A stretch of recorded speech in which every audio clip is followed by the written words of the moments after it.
Good afternoon dear student. आज हम आपकी next class +1 art political science subject की करने जा रहे हैं, जो कि पहले आपके 7th लेसन हो चुके हैं। आज नेक्स्ट लेसन आपका स्टार्ट कर रहे हैं, जो है कि धर्मनिरपेक्षता। अब धर्मनिरपेक्षता कहा जाता है कि भाई इसमें पूरे के पूरे लेसन में धर्मनिरपेक्षता पे ही रहेगा। तो पहले मैं सबसे पहले आपको धर्मनिरपेक्षता का अर्थ बता देता हूँ, ताकि आपको पूरे लेसन को अच्छे तरीके से समझ सको।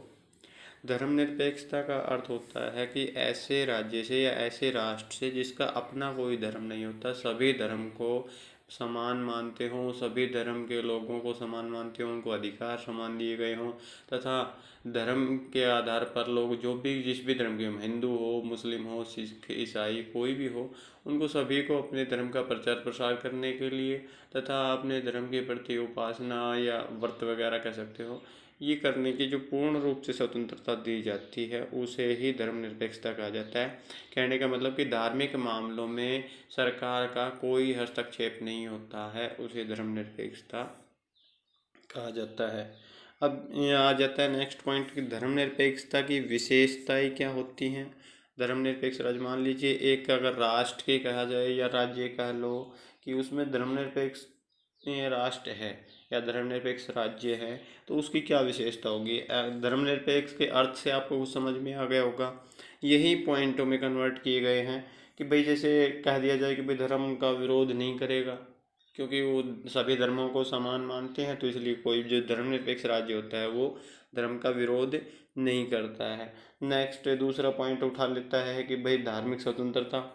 ये धार्मिक स्वतंत्रता ही है कि भाई जो भी किसी भी धर्म को अपना सकता है, प्रचार प्रसार कर सकता है, उसके ऊपर कोई राजनीतिक या कह सकते हो कि सरकार का किसी तरीके से कोई दबाव नहीं होता है। धर्म की व राजनीति की जो ध्रुवीकरण बोला जाता है कि जो राजनीति है उसको धर्म से बिल्कुल अलग रखा जाता है धर्मनिरपेक्ष राज्यों में, कि धर्म के आधार पर ना तो टिकटें बांटी जाती हैं और ना ही उसके धर्म के आधार पर कोई प्रचार प्रसार कर सकता है चुनावों में कि भाई हम हिंदू हैं तो हिंदू को ही वोट दें, मुसलमान कोई अगर कैंडिडेट है तो मुसलमान को वोट दें। इस तरीके से प्रचार प्रसार नहीं कर सकते। राजनीति को इसलिए धर्म से बिल्कुल ही अलग रखा गया है। एक प्रकार से कह सकते हो कि तटस्थता की नीति को अपनाया गया है धर्म के आधार पर राजनीति में उनमें। तो एक भारत धर्मनिरपेक्ष राष्ट्र है, राष्ट्र या राज्य, तो इसके क्या प्रूफ है अगर कहा जाए कि भारत की क्या विशेषता है। तो भारत के बारे में तो आप अच्छे तरीके से जानते ही हो कि भारत एक धर्मनिरपेक्ष राज्य है। भारत में बहुत अधिक धर्मों के लोग रहते हैं, ठीक है, और उनकी संस्कृति भी लगभग मिली जुली है, मिलजुल कर ही वो संस्कृति का विकास कर रहे हैं। भारत में भी धर्मनिरपेक्षता को अपनाया गया, उसमें जो सभी को अपना कोई भी धर्म अपनाने की स्वतंत्रता दी गई है। धर्म का उपासना वगैरह जो व्रत वगैरह बोलते हैं वो करने की स्वतंत्रता दी गई है। धर्म का प्रचार प्रसार या फिर कहा जाए कि जो मंदिर, मस्जिद या गुरुद्वारे बनाने की स्वतंत्रता दी गई है, कि जो धार्मिक स्थल हैं, जगह हैं, उन पर वो मंदिर, मस्जिद, इस तरीके के जो भी धार्मिक स्थान है वो बना सकते हैं। जबकि धार्मिक स्वतंत्रता का आपको भारत के संविधान में भी उल्लेख किया गया है, अनुच्छेद 25 से 28 तक, कि किसी भी धर्म को अपना सकते हो, प्रचार प्रसार कर सकते हो, इस तरीके के जो दिए गए हैं। जो सांप्रदायिक चुनाव प्रणाली है उसका अंत भारत में सांप्रदायिक के आधार पर कह सकते हो कि धर्म के आधार पर कोई भी राजनीतिक दल वगैरह इस तरीके के नहीं है कि जो सिर्फ धर्म के नाम पर वोट मांगते हो। इस तरीके के राजनीतिक दल या राजनीति नहीं है, उसका अंत है भारत में कर दिया गया है। जो और भी नेक्स्ट अगर उठाया जाए, बात की जाए, तो भारत का या किसी भी राष्ट्र का, राज्य का धर्मनिरपेक्ष तभी कहलाता है जब कोई एक धर्म नहीं होता है। जैसे अगर पाकिस्तान है तो उसका एक मुस्लिम धर्म है, मान लीजिए हिंदू भारत है, भारत एक धर्मनिरपेक्ष राष्ट्र है। भारत में सभी धर्मों के लोग रहते हैं और सभी धर्मों के लोगों को बराबर के अधिकार दिए गए हैं, बराबर के अवसर वगैरह प्रदान किए जाते हैं। कानून की नज़र में सब समान है, कानून सभी के लिए कानून समान है।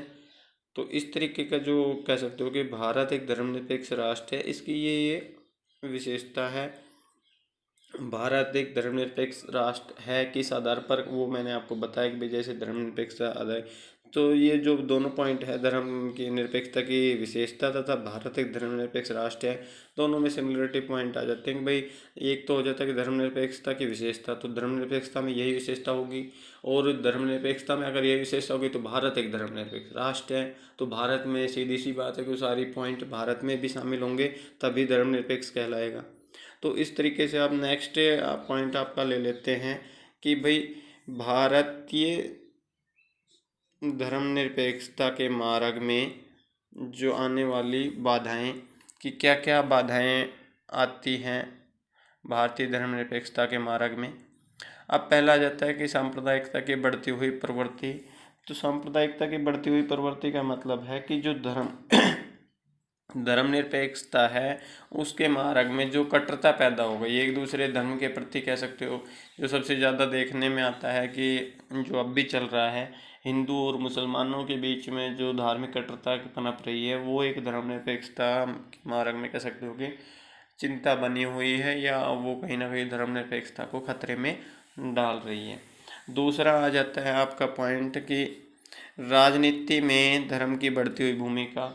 ये भी धर्मनिरपेक्षता की जो जिक्र किया था मैंने पहले वाले क्वेश्चन में, कि होता ये है कि धर्म के आधार पर कोई वोट नहीं मांग सकता, धर्म के आधार पर राजनीतिक संगठन नहीं बनाए जा सकते। लेकिन अब जो धर्म की आड़, कह सकते हो कि राजनीति की आड़ में धर्म का प्रचार प्रसार किया जा रहा है, उस तरीके से देखा जाता है कि कोई भी पार्टी हो, वो जिस क्षेत्र में जिस धर्म के लोगों की बहुलता होती है, लगभग 99% कोशिश होती है कि उस क्षेत्र से उसी धर्म के व्यक्ति को टिकट दी जाए, कैंडिडेट को टिकट दी जाए जिस धर्म की उस क्षेत्र में बहुलता है।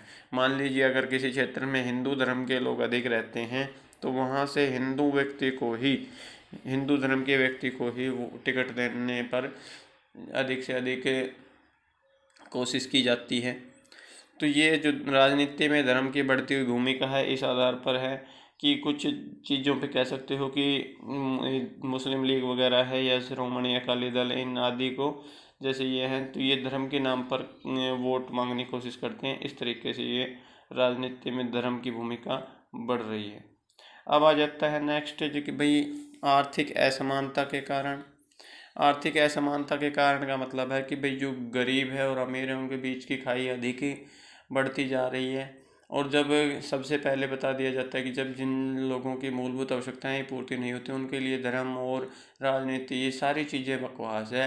वो किसी धर्म को और किसी राजनीति पार्टी को या किसी को कोई नहीं महत्व होता, क्योंकि उनका सबसे पहला महत्व अपनी मूलभूत आवश्यकताएं पूरी करना होता है, कह सकते हो कि अपना पेट भरना होता है। तो जब किसी धर्म के, मान लीजिए लोग गरीब हैं और दूसरे धर्म के लोग उनको इस तरीके के धर्म परिवर्तन करवा रहे हैं और उनके बदले में कुछ पैसे देते हैं, तो वो लोग आसानी से धर्म परिवर्तन कर लेते हैं, क्योंकि उनको लिए कोई धर्म का महत्व ही नहीं है। वो सिर्फ अपने पेट भरने के लिए और पैसों के लिए जी रहे हैं। तो इसलिए आर्थिक असमानता भी धर्म परिवर्तन जो करवाते हैं उन धर्मनिरपेक्षता में एक चुनौती बनी हुई है। अगर आर्थिक समानता बनी रहे तो इस तरीके के जो केस हैं वो सामने नहीं आएंगे कि एक दूसरे के धर्म वगैरह परिवर्तन नहीं कराए जाएंगे। आ जाता है कि भाई लोग, ये नेक्स्ट पॉइंट आ जाता है कि धार्मिक गुरुओं द्वारा भड़काना। ये भी कई जगह देखने को आया है कि जब भी किसी भी मुद्दे पर कोई वाद विवाद हो जाता है, तो उसमें अलग अलग धर्मों के अलग अलग धार्मिक गुरु उन अपने धर्मों के लोगों के लिए सभा वगैरह करते हैं और उनको कट्टरतावादी भाषण देते हैं वहाँ पर, ताकि धार्मिक कट्टरता पैदा हो। और हिंदू हैं वो हिंदू लोगों को ऐसे प्रचार प्रसार करते हैं, तथा मुस्लिम जो मौलाना वगैरह होते हैं वो उन मुसलमान लोगों को इस तरीके से भड़काते हैं, जो धर्मनिरपेक्षता के मार्ग में कोई बाधा उत्पन्न होती है। कह सकते हो धर्मनिरपेक्षता का मतलब होता है कि सभी धर्म के लोग मिलजुल कर समान साथ रहते हैं और समान विकास के लिए कार्य करते हैं, वही धर्मनिरपेक्षता कहलाता है। नेक्स्ट आपका पॉइंट लेते हैं कि भाई आधुनिक समय में धर्मनिरपेक्ष राज्य की आवश्यकता क्यों है, किस तरीके क्यों ज़रूरी है। तो जो वर्तमान समय में जैसे कहा जाए भाई लोकतंत्र का समय है, लोकतंत्र मतलब जन की भागीदारी, सभी लोगों का भागीदारी होती है सरकार के नेतृत्व में, सरकार के गठन में। तो इस तरीके के जो, अगर लोकतांत्रिक शासन व्यवस्था को मजबूत करना है तो हमें धर्मनिरपेक्ष राज्य की आवश्यकता होगी। जैसे पूरा विश्व के मान लीजिए एक दूसरे देश के वैश्वीकरण होता है। वैश्वीकरण मतलब कि एक दूसरे देश के साथ में व्यापार करना, पूरे वर्ल्ड में इस तरीके के जो व्यापारिक संबंध बनाना वैश्वीकरण कहलाता है, एक दूसरे राष्ट्र के साथ में आदान प्रदान करना। नेक्स्ट आ जाता है कि भाई अगर विश्व के लगभग देश में धार्मिक अल्पसंख्यक समुदाय के लोग रहते हैं तथा अल्पसंख्यक लोगों को आधुनिक अधिकारों की रक्षा के लिए धर्मनिरपेक्ष बहुत ज़रूरी हो जाता है कि भाई अगर जो अल्पसंख्यक के लोग हैं उनकी अगर सुरक्षा कैसे की जाएगी, क्योंकि उनकी तो धार्मिक बहुलता हो ही नहीं सकती। वो हर देश में कुछ कुछ संख्या में धर्म के लोग रहते हैं, तो उनका तो कोई कह सकते हो कि राष्ट्र हो ही नहीं सकता। इसलिए से हमें धर्मनिरपेक्ष अपनाना जरूरी है ताकि उनको भी उनका बराबर का अधिकार दिया जा सके। नेक्स्ट आ जाता है कि भाई किसी भी राज्य जैसे धर्मनिरपेक्ष स्वरूप है या अनेक धर्मों के लोग बीच में संयोग जो आपसे बढ़ाने को साबित होगा, एक दूसरे का मेल मिलाप वगैरह। जो धर्मनिरपेक्ष राज्य हैं, अगर कट्टरवादी किसी दूसरे राष्ट्र में जैसे रहा जाएगा, वो मुस्लिम है या सिख का राष्ट्र है, हिंदू राष्ट्र है, इस तरीके से उनके भावनाएं को कट्टर भावनाएं पैदा होंगी, एक दूसरे के कट्टर हो जाएंगे और संयोग की भावनाएं पैदा नहीं हो सकती, नहीं पनप सकती। आ जाता है कि भाई एक राज्य धर्मनिरपेक्ष उसकी सभ्यता एवं संस्कृति जो होती है उसमें विकास में भी योगदान देती है। जैसे भारत में है अनेक धर्मों के लोग रहते हैं, सिख भी, मुसलमान भी, हिंदू भी, ईसाई भी, बौद्ध धर्म के भी, अनेक धर्मों के लोग रहते हैं। तो वे सारे मिलजुल कर भारत की संस्कृति बनी हुई है तथा भारत का विकास करते हैं। और ये नहीं है कि केवल हिंदुओं की संस्कृति को ही भारत की संस्कृति कहा जाता है, सभी धर्मों के लोगों के मिली जुली संस्कृति को भारत की संस्कृति कहा जाता है। इसलिए यह है कि आधुनिक समय में हमें धर्मनिरपेक्ष राज्य की आवश्यकता है तथा धर्मनिरपेक्ष राज्य बनाना चाहिए। नेक्स्ट आ जाता है कि आपके धर्मनिरपेक्ष का पश्चिमी और यूरोपीय मॉडल तथा भारतीय मॉडल। इसमें है कि भाई दोनों अलग अलग मॉडल है, किस तरीके से क्या उसमें जिक्र किया गया है।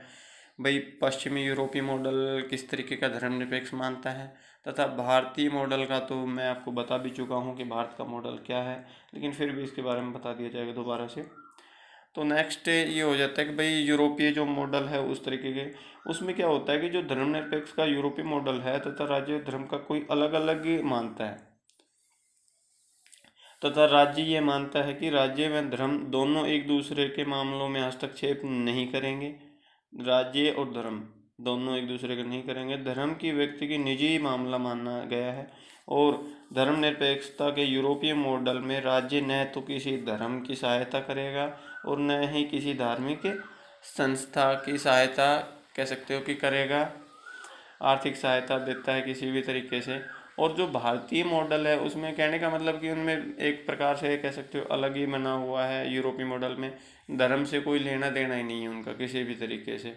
लेकिन जो भारतीय मॉडल है उसमें क्या होता है कि जो भारतीय धर्मनिरपेक्ष का मॉडल है यूरोपीय मॉडल से अलग है। उसमें भारत में सभी धर्मों को समान माना गया है तथा बहुसंख्यक समुदायों के शोषण से बचाने के लिए जो अल्पसंख्यक हैं उनके लिए हित में कार्य करते हैं तथा उनके समुदायों का विशेष ध्यान रखा जाता है। सभी धर्मों को जो आंतरिक समानता स्थापित रखने का प्रयास किया जाता है, जबकि यूरोपीय मॉडल में कुछ भी हो किसी भी तरीके से उनका धार्मिक मामलों में कोई हस्तक्षेप नहीं है। यहाँ सभी धर्मों को समान समझा जाता है तथा धर्म के आधार पर कोई भेदभाव नहीं किया जाता। अगर किसी अल्पसंख्यक समुदाय के लोग हैं वो है, अगर उनका शोषण है तो फिर सरकार उनके ऊपर कदम उठाती है जो लोग उनका शोषण करते हैं।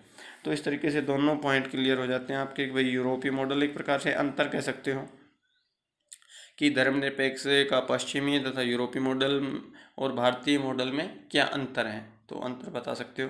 अब नेक्स्ट आ जाता है आपका नकारात्मक और सकारात्मक धर्मनिरपेक्षता का दृष्टिकोण।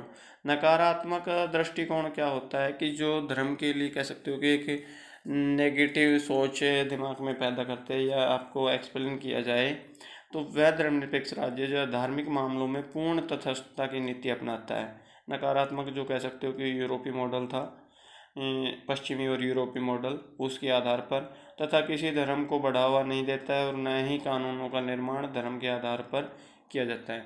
जबकि सकारात्मक जो है वो क्या होता है धर्मनिरपेक्षता, उसमें इस जो धर्मनिरपेक्ष सकारात्मक धर्मनिरपेक्षता होती है उसमें राज्य अपने सभी नागरिकों को धार्मिक स्वतंत्रता प्रदान करता है। वो किसी भी धर्म को अपना सकता है, प्रचार प्रसार तथा धार्मिक अल्पसंख्यकों को अपनी संस्था स्थापित करने का अधिकार भी देता है। तो ये एक पॉजिटिव कह सकते हो और वो एक नेगेटिव धर्मनिरपेक्षता का है। तो इस आधार पर एक भी नेगेटिव तो बिल्कुल ही अलग हो जाता है, धर्म का कोई लेना देना नहीं। और यहाँ एक सकारात्मक धर्मनिरपेक्षता का जब तक भाई उनके धर्मों के हित के लिए कार्य करना, जो अल्पसंख्यक हैं उनके संस्था वगैरह स्थापित करने का अधिकार देता है। जिस तरीके से कैसे लगभग भारत में सकारात्मक धर्मनिरपेक्षता है। तो ये धर्मनिरपेक्षता का आपका जो लेसन था इसमें धर्म के आधार पर ही बताया गया है। आपको धर्म के आधार पर पता भी है कि भाई आपके भारत में रह रहे हो, भारत में सभी धर्म को समान समझा जाता है तथा आप मंदिर वगैरह में किसी में पूजा करने अर्चना करने जाते हो तो आपको कोई नहीं रोकता है वहाँ पर। तो इस तरीके से ये लेसन था धर्मनिरपेक्षता का। फिर भी मैं कह रहा हूँ कि थोड़ा और अच्छा समझ में आ जाएगा। अपनी अपनी बुकें ले लें और नई बुक लेना चाहते हो नई ले लें, या फिर आपके पास किसी की अगर पहले की है सेकंड हैंड क्लास के तो वहाँ सेकंड हैंड भी बच्चों से ले सकते हैं। और लेसन की रीडिंग जिस दिन मैं वीडियो बनाता हूँ उसकी वीडियो को देखने के बाद एक बार लेसन की रीडिंग ज़रूर करें ताकि आपको दोबारा इस लेसन को समझने में कोई समस्या न आए। अगर फिर भी कोई पॉइंट रह जाते हैं तो आप मेरे से पूछ सकते हैं। Thank you.